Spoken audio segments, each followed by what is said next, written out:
नमस्कार विद्यार्थी मित्रांनो, माझ्या YouTube चॅनलमध्ये मी तुमचं सहर्ष स्वागत करीत आहे. तर तुमच्यासाठी एका महत्त्वपूर्ण विषयावरती व्हिडिओ घेऊन आला आहे, तो म्हणजे वनरक्षक तसेच वनसेवक भरती जी आहे. तर ती सगळ्यात मोठी भरती ठरणार आहे यावेळेची. कारण ही पदभरती जी असणार आहे, ते जवळपास 15,000 पदांपर्यंत असेल. त्याच्यामध्ये वनसेवकांची जी पदं आहेत, ते 12,991 एवढी पदं असणार आहेत आणि वनरक्षकची पदं जवळपास 2,000 पर्यंत असतील. तर असं जर पकडून बघितलं तुम्ही तर 12,000, 13,000 ते आणि हे ऑलमोस्ट 1-2,000 तेवढी पदं असतील हे. तर हे प्लस मायनस होऊ शकतं. जागेची मी संख्या तुम्हाला जर एकदम ॲक्युरेट नाही सांगत आहे, पण तुम्हाला जवळपास एक अंदाजित ते सांगत आहे, की हे काय असेल तर. तर त्याच्या संदर्भात मी तुम्हाला काही गोष्टी सांगणार आहे. पहिले तर अशी आहे, की जी पदभरती असणार आहे. आता नॉर्मली कसं होतं, की सगळ्या पदभरत्या ज्या येतात, तर ह्या पदभरती जी आहे म्हणजे पोलीस भरती असेल किंवा म्हणजे सगळी कुठली पोलीस भरती असतं. हे कसं असतं, की हे पदभरत्या जे असतात ते एखादा मंत्री स्वतःच्या लेव्हलला करत नाही. कारण ही गोष्टी ज्या आहेत, ते मुख्यमंत्र्या थ्रू काय करतात, की जातात. तुम्हाला लक्षात हे जर माहीत असेल, तर मुख्यमंत्र्यांना या गोष्टीची कल्पना असते. मंत्र्यांना त्या गोष्टीची कल्पना द्यायला लागते.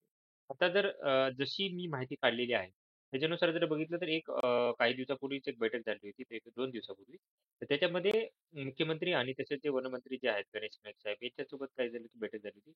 याच्यामध्ये ही म्हणजे खूप सारे मुद्दे त्यांनी हे केले होते. त्याच्यातला एक मुद्दा सांगत आहे, की त्याच्यामध्ये पदभरतीचा एक मुद्दा होता, जो की मुख्यमंत्र्यांनी काय ते वनमंत्र्यांनी मुख्यमंत्र्यांच्या कानावर घातला. कारण वनमंत्र्यांना ऑलरेडी याच्याबद्दल माहिती आहे. लक्षात घ्या की माहिती आहे.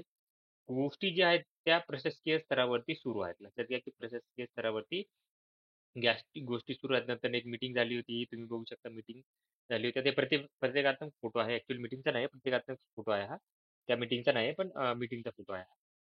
तर तुम्ही जर बघाल तर एक गोष्ट सांगू इच्छितो मी, की वनमंत्र्यांनी यांच्यावर कारवाई घातलेली आहे. आता तिथून पुढचं जे काम आहे म्हणजे नॉर्मली जर बघाल तर 2 याच्यात कामं विभागली जातात एका जाहिराती.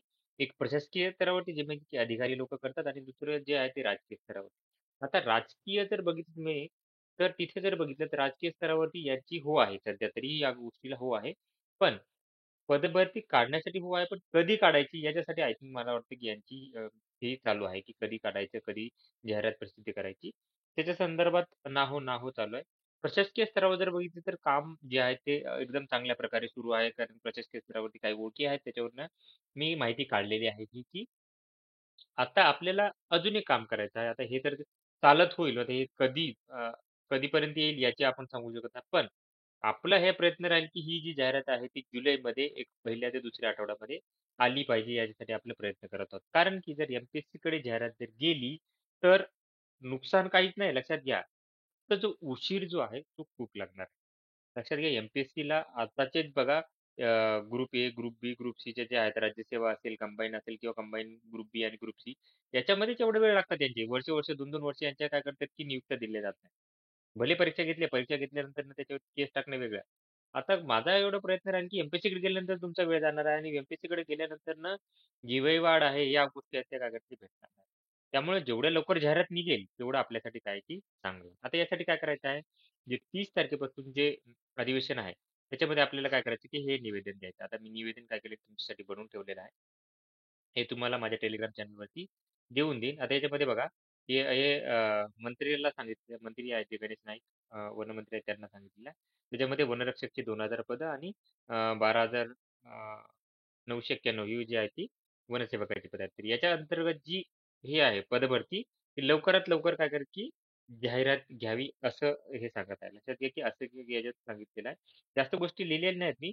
फक्त ही जाहिरात लवकरात लवकर घ्यावी आणि या गोष्टीकडे एक अत्यंत संवेदनशीलपणे हा मुद्दा आहे आणि युवा वर्गाच्या भावनांशी निगडीत मुद्द्याकडे सकारात्मक दृष्टीने लक्ष द्यावे आणि हे करावे अशी हे दिली आहे. आता याच्यामध्ये काय करायचं तुम्ही की मी काय करेल की पी-डी-एफ देईल तुम्हाला. इथे काय करू शकतो तुम्ही तुमचं नाव टाकायचं आहे स्वतःचं, पत्ता टाकायचा आहे. इथं संपर्क क्रमांक, ईमेल असेल ईमेल आयडी. त्या गोष्टी टाकायच्या आहे आणि हे पत्र जे आहे ते काय करायचं की वंदे मंत्र्याला द्यायचं. जेवढी जास्त पत्र द्याल तेवढे लवकर हे जाहिरात येईल. बाकीच्या YouTube चॅनललाही अशी विनंती आहे की त्यांनी ही जाहिरातीसाठी प्रयत्न करावे. कारण की जर जाहिरात आली तर लवकरात लवकर विद्यार्थ्यांचं भलं होईल. तर ही माहिती आहे. तर अशाच महत्त्वपूर्ण माहितीसाठी माझ्या चॅनलला सबस्क्राईब करा, व्हिडिओ लाईक करा आणि माहिती जास्तीत जास्त विद्यार्थ्यांपर्यंत शेअर करा. धन्यवाद.